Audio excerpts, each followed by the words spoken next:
Hello, guys. Hello, hello. Hold on. Is this on? Yes, it's on. Okay. Oh my goodness. Hold on, guys. Oh, this is kind of better. I don't not know. Honestly. Okay. This is my Celsius. Usually I look a little bit put together on my podcast, but today I look really, really bad. Why? I've partied too much. I've been drinking too much. Actually, been smoking too much too. I'm just gonna be completely honest with you. Here's my Celsius. This is my favorite flavor, which is the kiwi and guava. And Alex got it for me before my Atlantic City trip. You're probably like, girl, an Atlantic City trip after you've been like messing up all of your organs.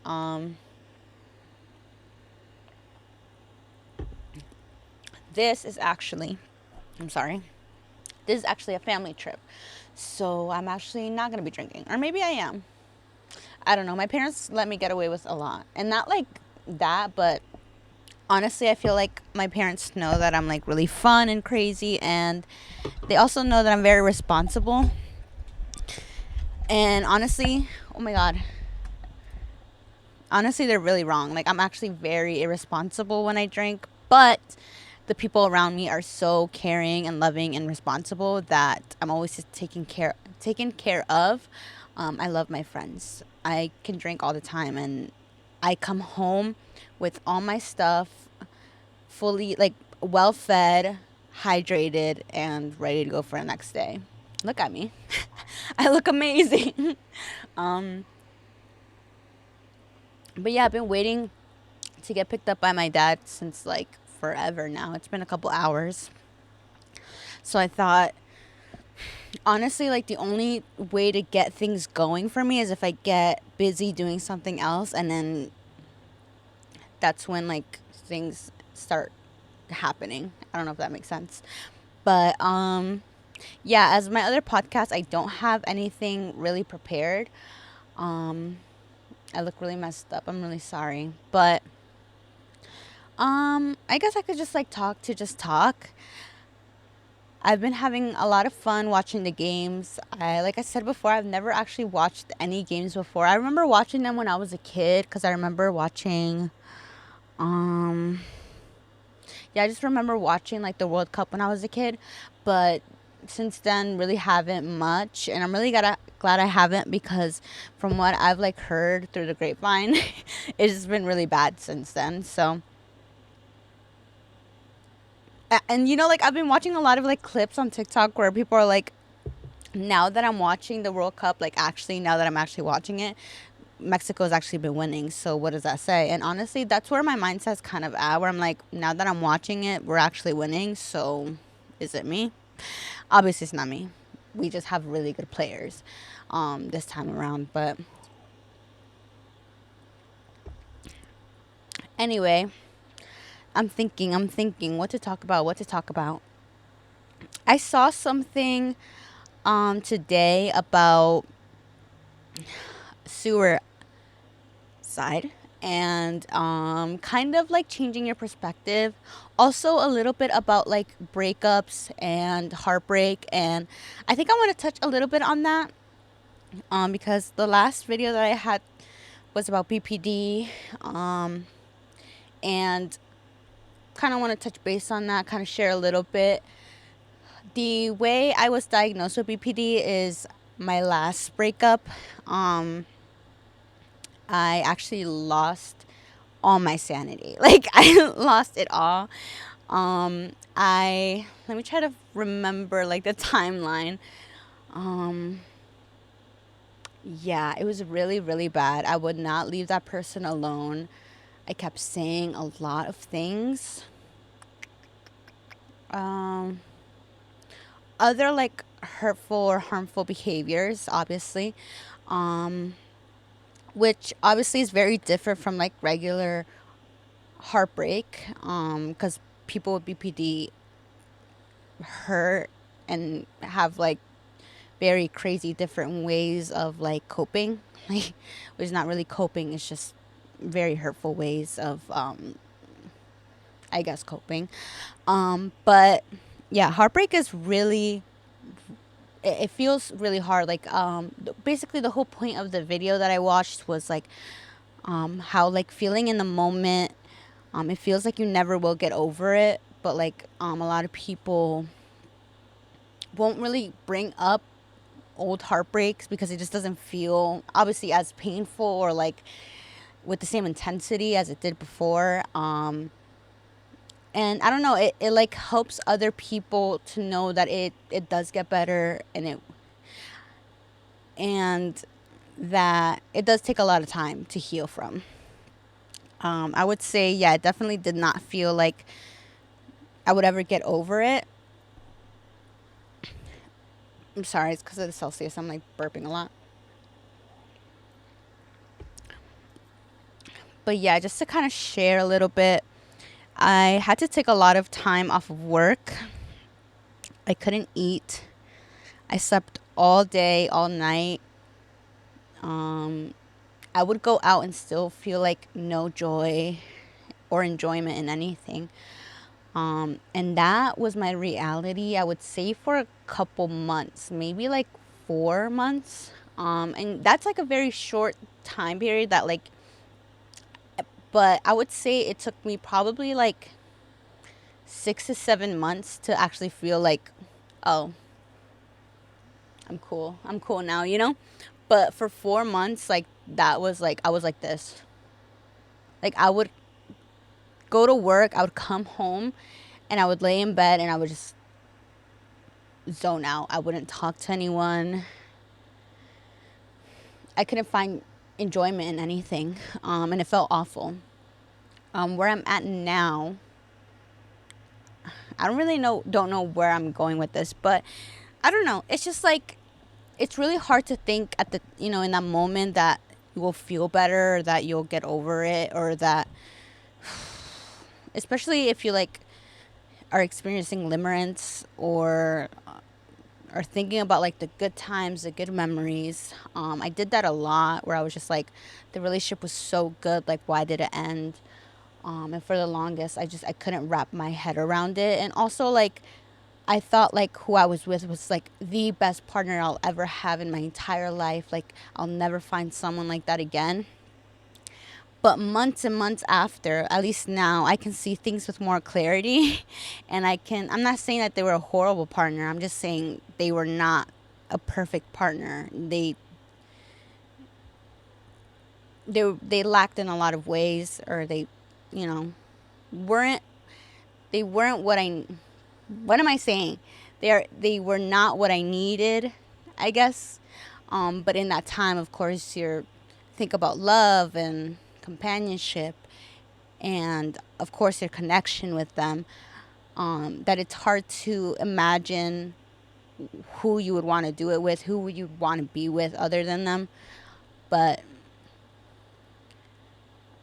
trust me, like, there will be so many other people, and I feel like now that I've met so many other people and have kind of dated, or like been on dates, or like, I don't know, it's really kind of opened a whole other world for me, where I'm like, there's so many different people with different qualities and different like, and I feel like that kind of helps. I'm not saying you have to go out and date or experience other people to come to that conclusion, but it does help, I feel like, in a sense, if you're stuck on that situation. But it also does help ground yourself in reality too.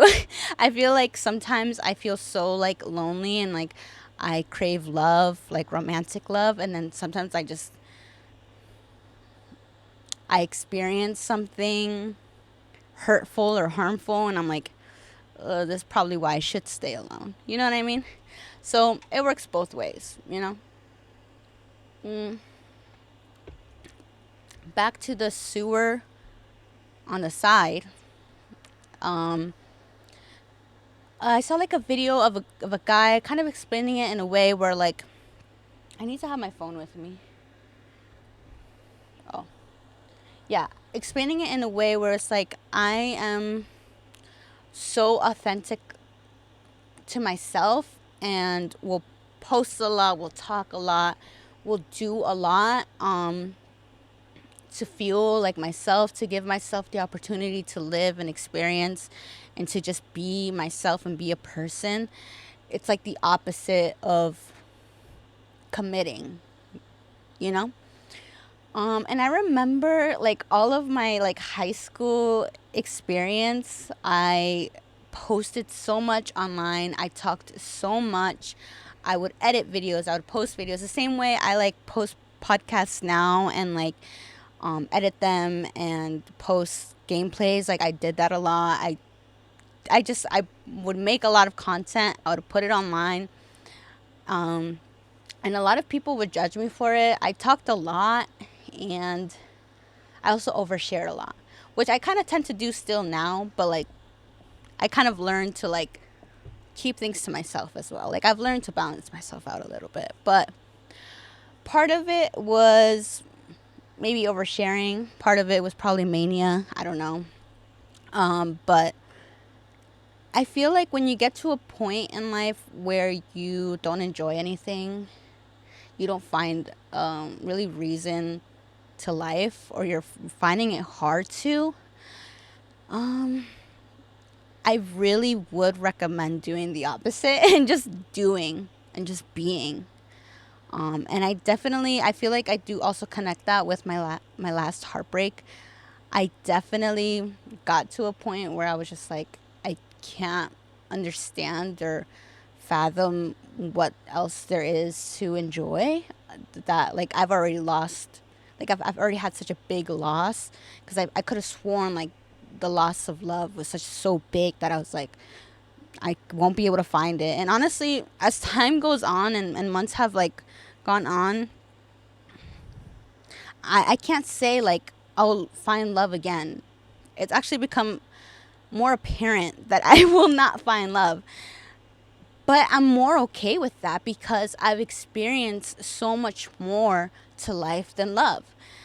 And you need to learn to do so much more with life, by just honestly just being obviously authentic to yourself and like doing and saying and just being like, obviously that's an obvious, like obviously, right? But I feel like people just need that reminder because life just becomes so bleh. You work and you do and it's a routine. But yeah, I got to a point where yeah, I couldn't find enjoyment in anything. And how could I had lost someone. I went through grief, like, and I don't mean like, death, but when you experience heartbreak, you kind of mourn a lot of things, and it is grief. Um, and yeah, I had to do group therapy because of like how bad my mindset got and how, dark that time in my life was. That I got to a point where I was kind of like, what what else can I do? I have people who love me and who care for me, and it's hard for that to be enough of a reason to enjoy anything. It's up to me, and of course, like, that's just reality for everyone. It is up to you, and it's up to yourself to change a lot of things and enjoy things, but it is like easier said than done. I'm sorry, this drink is like making me so burpy. um but that's what I did. Oh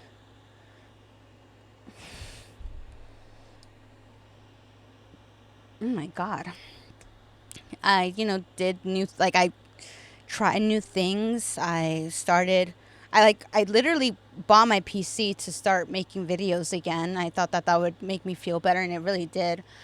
And I started fucking oversharing again. Not oversharing, but just talking and talking like I've been doing on the podcasts about my BPD and my disorders and all that stuff.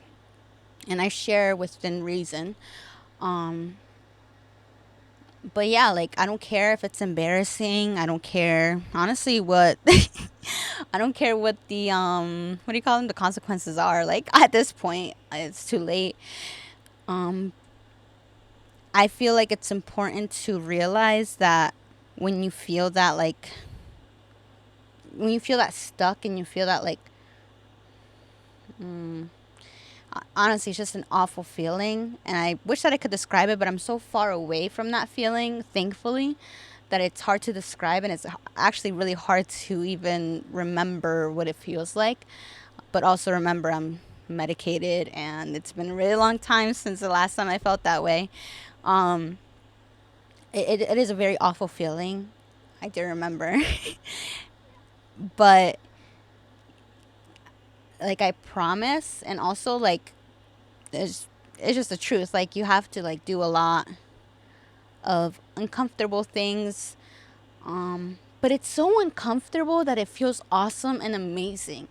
Like, I can't stress that enough. Like, I've done so many uncomfortable things that have made me feel amazing after. And that sounds like really weird, but I'm so serious. Like, I've gone up to people, I've met people, I've just done things that I would have never thought that I would ever push myself to do, especially because I'm so, like, and I know my friends know me for, like, being extroverted and, like, talkative and loud, but that's because you guys are my best friends and I love you and I love being around you. So of course I'm going to be loud and, like, funny and, like, all these things.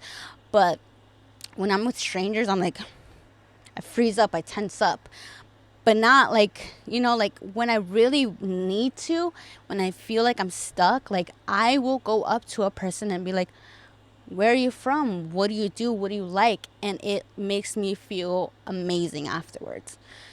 So that is my advice to everyone. You need to do, like, really uncomfortable things, and it will feel awesome. Or it will feel really embarrassing. I've had so many embarrassing moments because I've done uncomfortable things.